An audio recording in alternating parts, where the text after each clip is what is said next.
Radhe Radhe friends, ಎಲ್ಲರಿಗೂ ಅಂಬಿಕಾ ಕಿಚನ್ಗೆ ಸ್ವಾಗತ. ಇವತ್ತು ಶಾವಿಗೆ ಉಪ್ಮಾ, ಶಾವಿಗೆ ಉಪ್ಪಿಟ್ಟು ಅಥವಾ ಶಾವಿಗೆ ಸುಸ್ಲ ಹೇಗೆ ಮಾಡೋದು ಅಂತ ನೋಡೋಣ ಬನ್ನಿ. ಈ ಥರ ಮಾಡಿ ತಿಂದರೆ ಎಲ್ಲರೂ ಕೂಡ ಇನ್ನೊಮ್ಮೆ ಬೇಕು ಅಂತಾರೆ. ಮೊದಲಿಗೆ ಬಾಳಿಗೆಯಲ್ಲಿ ಶಾವಿಗೆನ ಹಾಕಿ ಸ್ವಲ್ಪ ಎಣ್ಣೆಯನ್ನು ಹಾಕಿ ಚೆನ್ನಾಗಿ ಹುರಿದುಕೊಳ್ಬೇಕು. ಏಕೆಂದರೆ ಸ್ವಲ್ಪ ಹಸಿ ವಾಸನೆ ಹೋಗಬೇಕು, ರುಚಿಯಾಗಿ ಆಗಬೇಕಂಥೇಳಿ ಸ್ವಲ್ಪನೇ ಹಾಕಿ ಹುರಿದಿಟ್ಕೊಳ್ತೀನಿ. ನೋಡಿ, ಇಷ್ಟ ಎಲ್ಲ ಹುರಿದಿಟ್ಕೊಂಡಿದ್ದೀನಿ ನಾನು. ಎಲ್ಲನೂ ಚೆನ್ನಾಗಿ ಬೆಚ್ಚಗಾಗಿದೆ.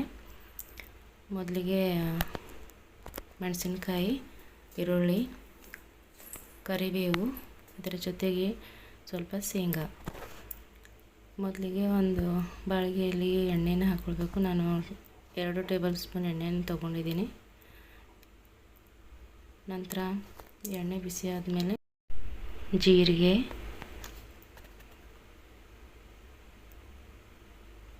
ಶೇಂಗಾ, ಅದರ ಜೊತೆಗೆ ಕಟ್ ಮಾಡಿರೋಂಥ ಈರುಳ್ಳಿ ಹಾಗೂ ಕೆಂಪು ಮೆಣಸಿನಕಾಯಿ. ನೀವಿಲ್ಲಿ ಹಸಿ ಮೆಣಸಿನಕಾಯಿನೂ ಯೂಸ್ ಮಾಡಬಹುದು. ಇದನ್ನು ಎಣ್ಣೆಯಲ್ಲಿ ಚೆನ್ನಾಗಿ ಫ್ರೈ ಮಾಡ್ಕೊಳ್ಬೇಕು, ಹಸಿ ವಾಸನೆ ಹೋಗೋವರೆಗೂ. ಇದಾದಮೇಲೆ ಇದಕ್ಕೆ ಹಸಿ ವಾಸನೆ ಕಲರ್ ಸ್ವಲ್ಪ ಚೇಂಜ್ ಆದಮೇಲೆ ಕರಿಬೇವು ಹಾಕಿ ಅದನ್ನು ಆಯಿಲಲ್ಲಿ ಚೆನ್ನಾಗಿ ಫ್ರೈ ಮಾಡ್ಕೊಳ್ಬೇಕು. ಅದು ಫ್ರೈ ಆದಮೇಲೆ ರುಚಿಗೆ ತಕ್ಕಷ್ಟು ಉಪ್ಪು, ನಿಮ್ಗೆ ಎಷ್ಟು ಬೇಕೋ ಅಷ್ಟನ್ನು ಹಾಕ್ಕೊಳ್ಬೇಕು. ಅರಿಶಿನ ಪುಡಿ ನಾನಿಲ್ಲಿ ಆಯಿಲಲ್ಲೇ ಹಾಕ್ಕೊಳ್ತೀನಿ, ಟೇಸ್ಟ್ ಬರುತ್ತೆ ಅಂಥೇಳಿ. ಎಲ್ಲನೂ ಮಿಕ್ಸ್ ಮಾಡ್ಕೊಳ್ಳಿ ಚೆನ್ನಾಗಿ. ಇದು ಆದಮೇಲೆ ನೀರು ನಾನು ಅಂದಾಜಿಗೆ ತಗೊಳ್ತಾ ಇದ್ದೀನಿ. ಒಂದು 3ರಿಂದ 4 ಜನಕ್ಕಾಗುವಷ್ಟು. ಸೊ ಈ ಗ್ಲಾಸಿಂದ 3 ಗ್ಲಾಸ್ ತೊಗೊಳ್ತಾ ಇದ್ದೀನಿ. ಆಮೇಲೆ ಹಸಿ ಈರುಳ್ಳಿ ಸ್ವಲ್ಪ ಹಾಕ್ಕೊಳ್ತಾ ಇದ್ದೀನಿ. ತುಂಬ ಟೇಸ್ಟ್ ಸಲುವಾಗಿ ಹಾಕ್ಕೊಳ್ತಾ ಇದ್ದೀನಿ. ಈ ಥರ ಮಾಡಿ ನೋಡಿ, ತುಂಬ ಚೆನ್ನಾಗಿ ಬರುತ್ತೆ. ಇಲ್ಲಿ ನೋಡಿರಿ, ಕುದಿ ಬಂದಿದೆ ನೀರಲ್ಲಿ. ಇವಾಗೇನು ಸ್ವಲ್ಪ ಟೇಸ್ಟ್ ಸಲುವಾಗಿ ಸಾಂಬಾರು ಪೌಡರ್ನ ಹಾಕ್ಕೊಳ್ತಾ ಇದ್ದೀನಿ. ಟೇಸ್ಟ್ ಆಗುತ್ತೆ ಅಂಥೇಳಿ ಯೂಸ್ ಮಾಡ್ತಾ ಇದ್ದೀನಿ. ನಂತರ ಈ ಕುದಿಯಲ್ಲಿ ಹುರಿದಿಟ್ಕೊಳ್ಳಿರುವಂಥ ಶಾವಿಗೆನ ಹಾಕ್ಕೊಳ್ಬೇಕು.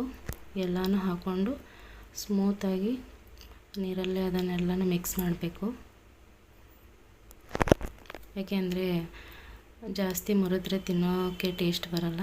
ಸೊ ಎಲ್ಲನೂ ನೀರಲ್ಲಿ ಚೆನ್ನಾಗಿ ಮಿಕ್ಸ್ ಮಾಡಬೇಕು.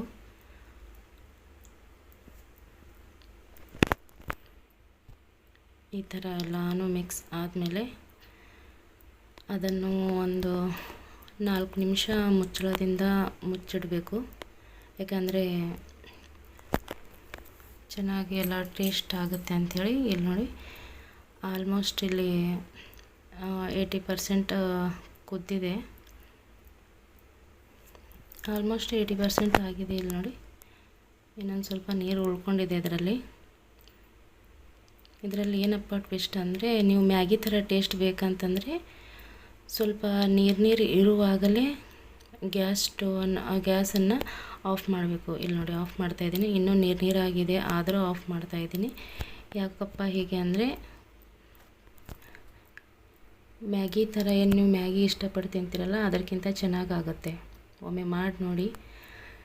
2 ನಿಮಿಷ ಮುಚ್ಚಳ ಮುಟ್ಟಿದ ನಂತರ ಇವಾಗ ನೋಡಿ, ನೀರೆಲ್ಲ ಹೀರ್ಕೊಂಡಿದೆ. ಏನು ನೀರಾಗಿತ್ತಲ್ಲ, ಇಲ್ಲಿ ನೋಡಿ, ಸೇಮ್ ಟು ಸೇಮ್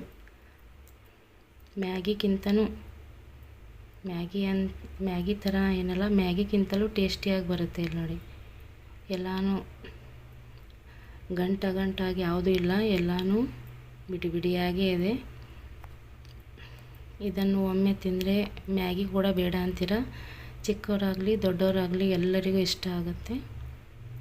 ಒಂದು ಸಲ ಈ ಥರ ಮಾಡಿ ನೋಡಿ, ನಿಮಗೆ ಗೊತ್ತಾಗುತ್ತೆ ಟೇಸ್ಟ್ ಹೇಗಿದೆ ಅಂತ. ಟೇಸ್ಟ್ ಹೇಗಿದೆ ಅಂಥೇಳಿ ಮಾಡಿದ ಮೇಲೆ ಕಮೆಂಟ್ಸಲ್ಲಿ ತಿಳಿಸಿ. ನೋಡಿರಿ, ಒಂದು ತಟ್ಟೆಗೆ ನಾನು ಮುಂಜಾನೆ ಬ್ರೇಕ್ಫಾಸ್ಟಿಗಾಗಿ ಮಾಡಿದ್ದೀನಿ. ತಟ್ಟೆಗೆ ಹಾಕ್ಕೊಳ್ತಾ ಇದ್ದೀನಿ. ನೋಡಿ ತುಂಬ ಟೇಸ್ಟಿಯಾಗಿ ಬಂದಿದೆ. ಇದನ್ನು ತಿಂದವರು ಮ್ಯಾಗಿನೇ ಬೇಡ ಅಂತಾರೆ, ಅಷ್ಟೊಂದು ಟೇಸ್ಟಿಯಾಗಿ ಬರುತ್ತೆ.